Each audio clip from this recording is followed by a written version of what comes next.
we're joined here in the studio by our Europe editor, Armen Georgian. Hello, Armen. Armen, can you just start by taking us through the latest twists in this scandal?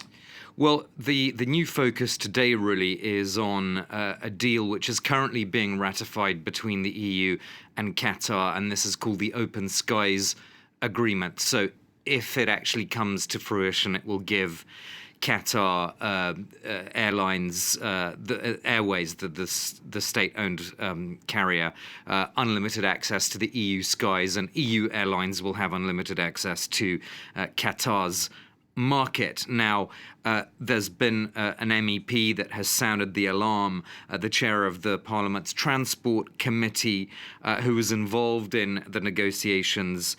She now says that we need to establish what the conditions were for granting the consent from the EU Parliament side of things, because there was already a vote in the European Parliament to essentially greenlight this project, and she's now saying that there would have to be essentially further investigations into whether Qatar tried to influence that process. She said she's going to be working with Roberta Metsola, the head of the European Parliament, who has announced an European Parliament probe into what has become known as Qatargate. So essentially this whole new sort of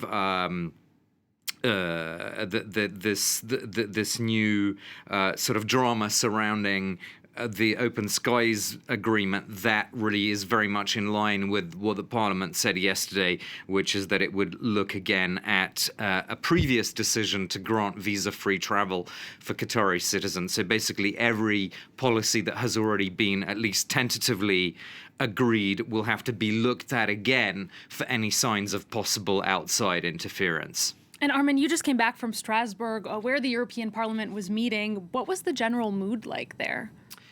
Well, things got a bit tense yesterday in the second half of the day, because when I was there, we heard news of an office in the building where I was doing my lives that had its door sealed off in connection with the Belgian federal investigation.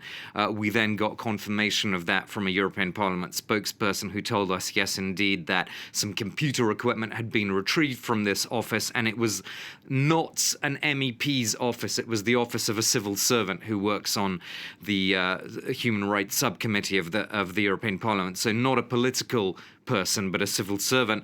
But nonetheless, the fact that this office was sealed off for some time, then it was unsealed again, that obviously does up the pressure on the European Parliament. It keeps the European Parliament's feet to the fire in terms of what it's going to actually announce in terms of concrete reforms. And I spoke to various MEPs yesterday. The Green MEPs are particularly vocal about having to go further than the Parliament has been willing to up till now, and look at a possible independent ethics regulator, because some people said to me yesterday in Strasbourg, and obviously not all MPs are on the same page here, but some would say that there's been a culture that's been a little bit too lax for such a long time, that the European Parliament just can't be left in charge of its own regulation. But that is obviously a controversial point.